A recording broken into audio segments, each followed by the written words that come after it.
Mimi nataka niwahakikishie vile vile kwamba hawa viongozi, MCAs wetu, wabunge, magavana, wote mimi niko tayari kufanya kazi na wao ili tuweze kupeleka taifa letu la Kenya mbele. Kwa sababu mambo ya viongozi tulimalizana wakati wa uchaguzi. Ile kazi imebakia ni wale walienda kutupigia kura.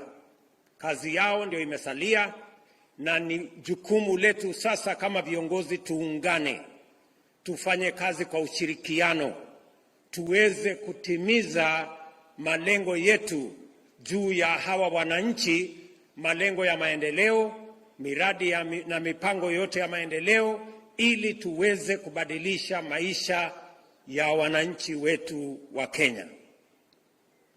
Watu wa Kilifi, mbali na kuja katika sherehe hii ya muhimu, pia nimefika hapa kwa sababu ya mambo ya maendeleo ya sehemu hii. Mimi nataka nimshukuru gavana wenu kwa sababu tumekubaliana ya kwamba mambo ya uchaguzi tumemaliza, na sote tumechaguliwa tuungane katika kufanyia kazi wananchi wa Kenya. Leo mimi nimefika hapa kwa shughuli ya wavuvi, na mimi nashukuru Wapemba kwa sababu ni wavuvi shujaa. Nilikuwa Mombasa mwezi wa pili na tuliwapatia pesa kiasi ya milioni 300. Nimekuja pwani hii wiki hii nikiwa na hundi ya shilingi milioni 552 ya wavuvi wa hapa pwani. Leo asubuhi nimetoa hundi pale ya wavuvi wa hapa Kilifi ya shilingi milioni 190.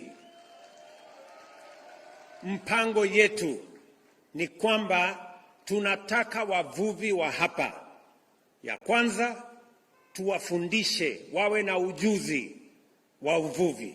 Ya pili,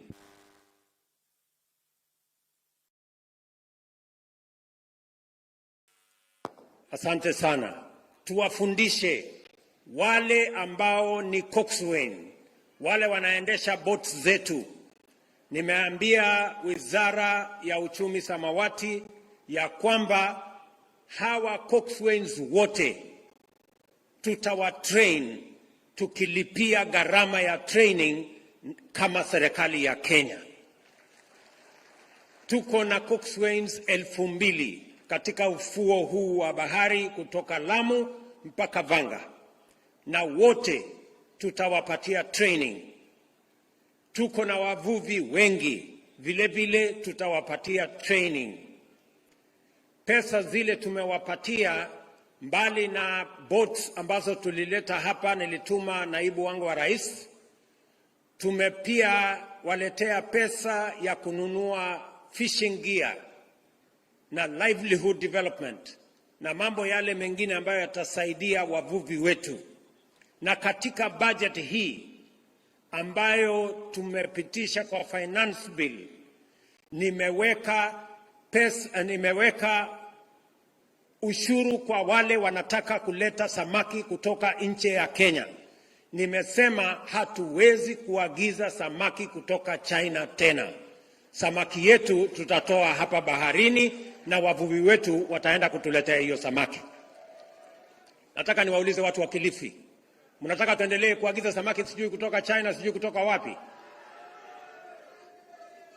Ndio tumeweka katika finance bill kusema yale mambo ambayo tunaweza kupata Kenya, samaki, furniture, chuma, simiti, yote hatutaagiza tena kutoka nje.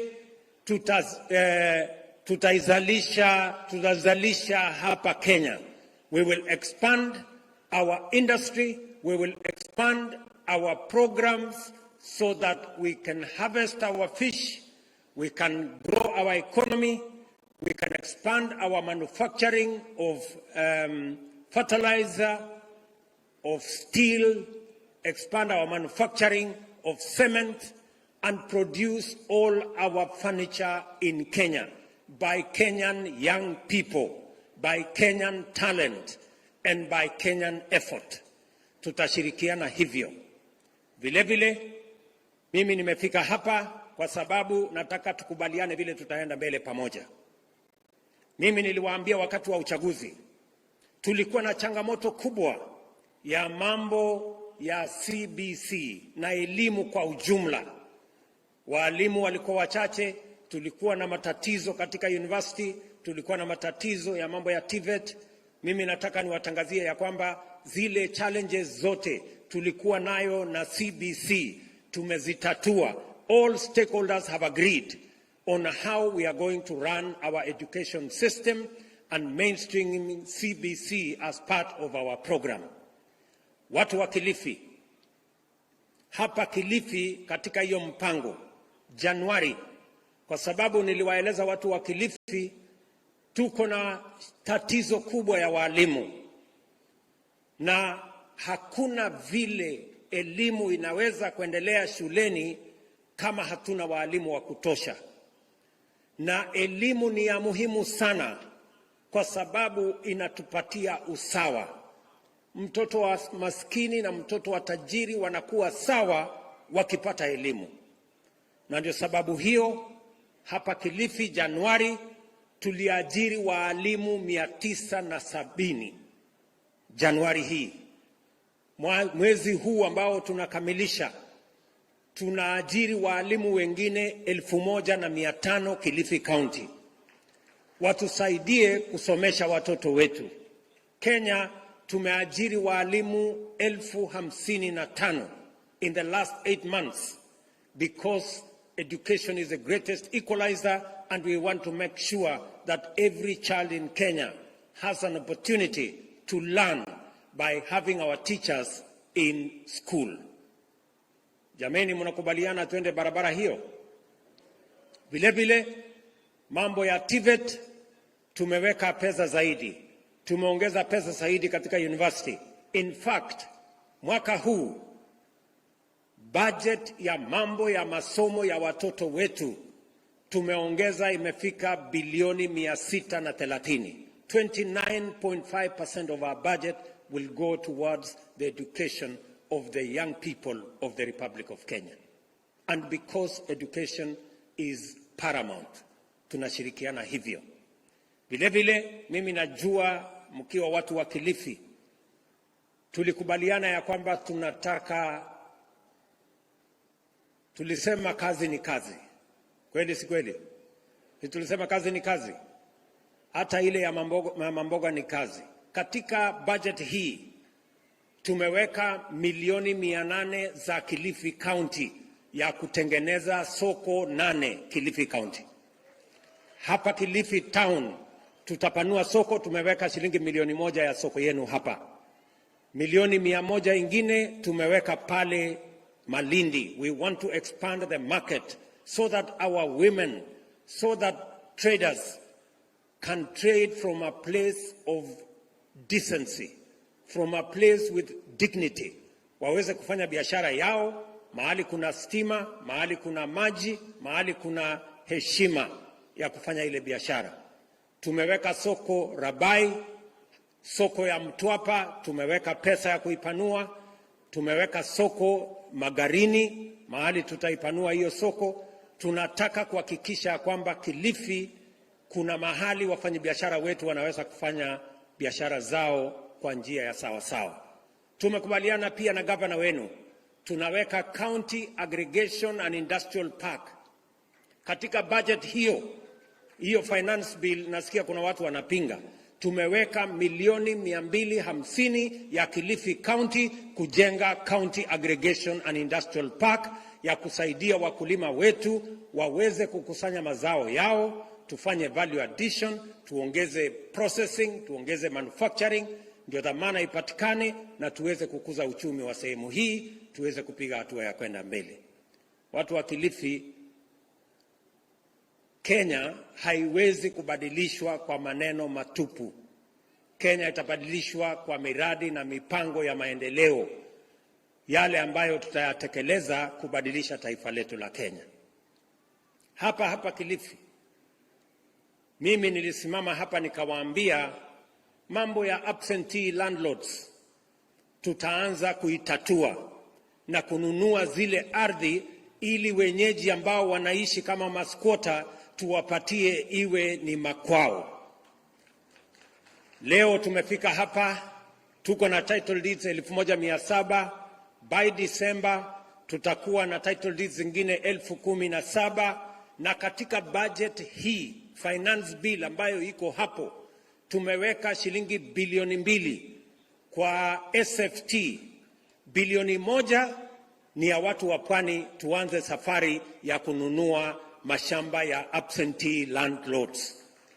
Pwani hii watu walikuwa wanalalamika sana kwamba wapwani wanaishi kama maskwota katika nchi yao baada ya miaka 60 ya uhuru. Mimi nashangaa ati kuna wapwani wanapinga finance bill ili hali wanawaambia wananchi tunataka kuondoa uskwota. Uskwota mtauondoa vipi kama hatuna pesa ya kulipa hawa watu ambao ni absentee landlords? Tafadhali nawauliza viongozi, tuwe ni watu wa kusema ukweli, tuwache unafiki katika siasa. Tuseme yale ambayo tunasema, yale ambayo tunapanga, tukubaliane tunapanga kwa minajili ya wananchi wa taifa letu la Kenya. Vile vile, kwa mara ya kwanza tumekuwa na matatizo kwa mambo yale ya royalty. For the last 5 years, there has not been any royalty paid to any county. Tumeongea na ndugu yangu Mvurya, katika budget hii tumeweka milioni 950 ya Kilifi County ambayo itakuja hapa kama royalty kusaidia watu wa Kilifi County. Nyinyi mnanielewa watu wa Kilifi? Tuko pamoja? Hiyo ndio mpango tuko nayo ya Kilifi County. Tumekubaliana na Speaker wetu Bwana Kingi, tumekubaliana na viongozi wenu wote, kwa sababu sisi tulitoa ahadi and we want to keep every promise that we made. Mimi niliwaeleza vile vile wakati wa uchaguzi kwamba tutakuwa na hazina ambayo itasaidia wafanyabiashara wa chini. Hustler Fund hapa Kilifi. Nyinyi watu wa Kilifi mko mbele sana. Watu ambao walichukua pesa ya Hustler Fund Kilifi ni watu 1,530. Na mumebeba shilingi milioni 870. Na uzuri wengi wenu mumelipa mukichukua 70% wamelipa. Lakini kuna watu 30% mimi nawaona wako hapa hawajalipa na hawataki kuniangalia kwa macho vizuri.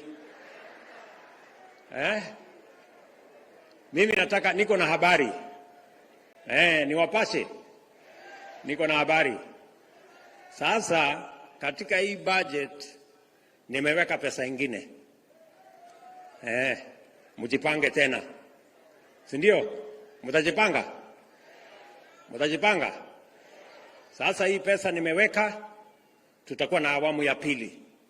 Tunataka sasa vikundi kama wale wa maendeleo ya kina mama, hakuna haja ya kuwasumbua sana. Sasa iko pesa. Na wamama wengine wote, hakuna sasa kubaguana ati hawa ni wa maendeleo, hawa si wa maendeleo. Kila mama Kenya sasa ni wa maendeleo.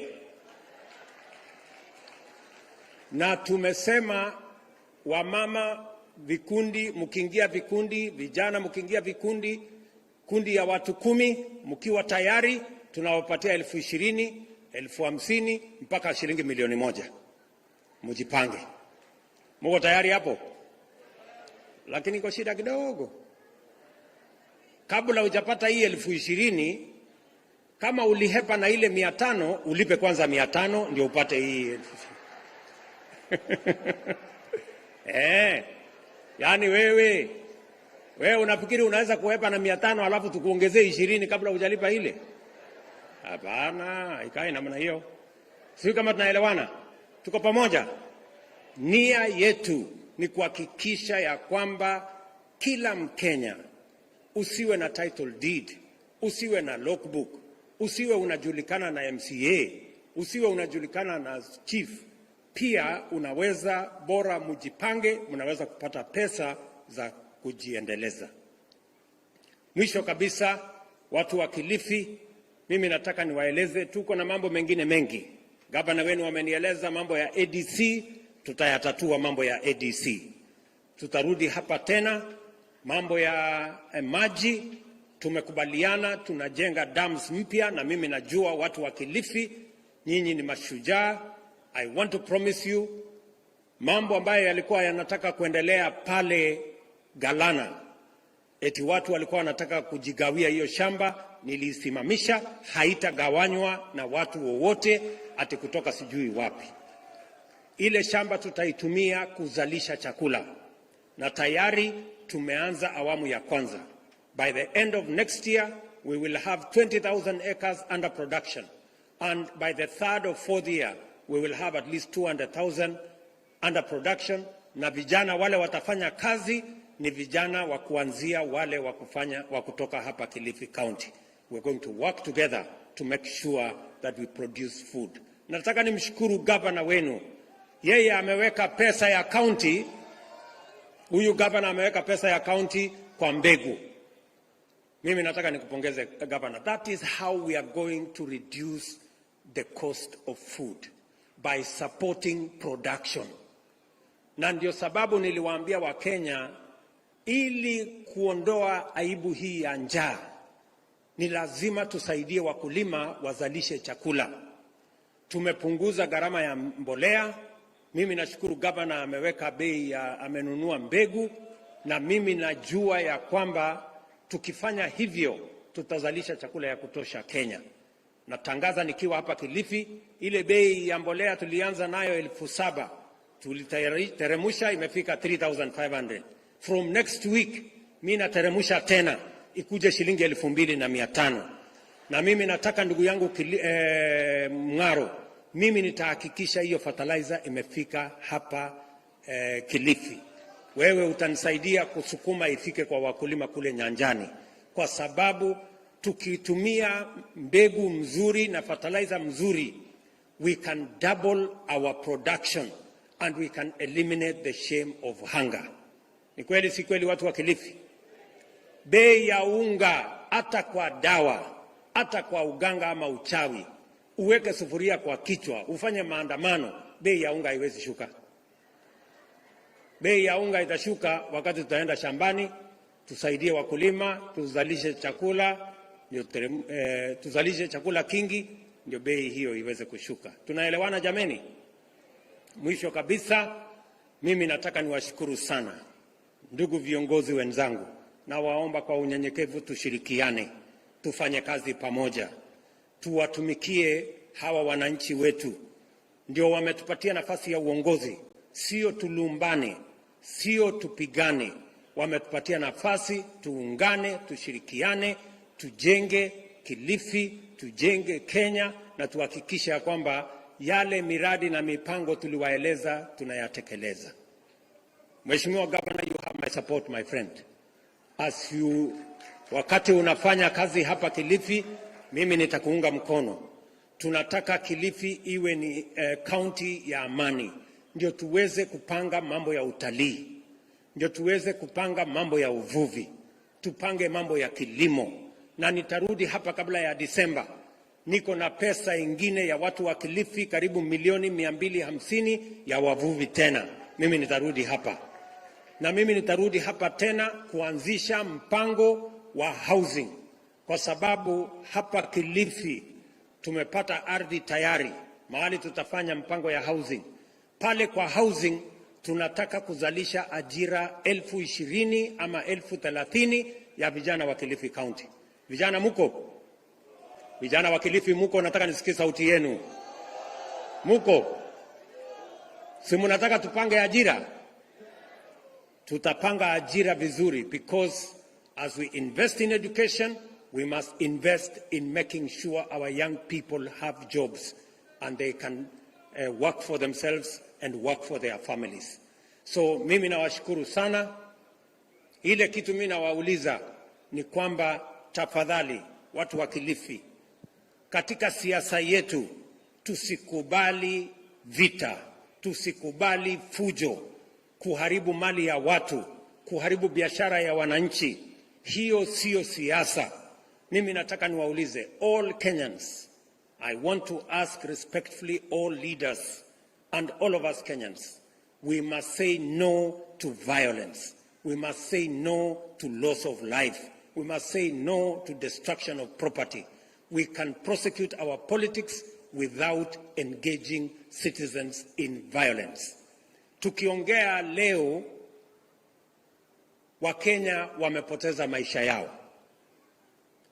Kuna huzuni mkubwa, familia wanalia watoto wao. Wakenya wamepoteza wapenzi wao kwa mambo ya maandamano iliyopangwa na viongozi. Wakatoa pesa mamilioni kupanga ile maandamano. Wakapanga fujo. Wananchi wamepigana na polisi. Mali imeharibika. Biashara imeharibika. Na wewe ni kiongozi katika taifa letu la Kenya, unatoa pesa ya kupanga fujo katika taifa letu la Kenya. Sisi tunasikitika sana, and we stand with the families that have lost their children. They have lost their loved ones unnecessarily because of the scheme of a few leaders who are pursuing selfish interest, using innocent, jobless young people in Kenya to drive anarchy, to create chaos, to engage in violence, to fight the police, to fight citizens, to fight businesses, to destroy property. Mimi nawauliza hawa viongozi, jameni, si muwe na utu. Watoto ya watu maskini munawapatia pesa wafanye fujo.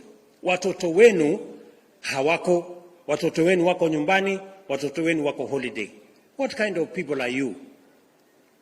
Good people. Sijui kama tunaelewana. Kama hawa watu wangekuwa na ukweli, si wangelete watoto wao wakuje wawapiganishe na polisi na kuwabebesha mawe? Ama namna gani? So we want to ask leaders, please, let us stop the deceit. Let us stop this unnecessary confusion that we are bringing in the Republic of Kenya. The one thing we must all agree is that whatever it is, violence must not be part of the equation of the politics of the Republic of Kenya. Tunaelewana sote? Sisi ni watu wa amani. Sisi ni taifa la amani. Na sisi ni mpango yetu ni maendeleo. Hebu nione wala wanasema ni amani, ni amani, ni amani, ni amani, ni amani. Asanteni sana wa Kilifi, na wapenda sana. Nitakuwa hapa kabla ya Krismasi. Mungu awabariki sana. Thank you and God bless you. Aya, sote tumpongeze.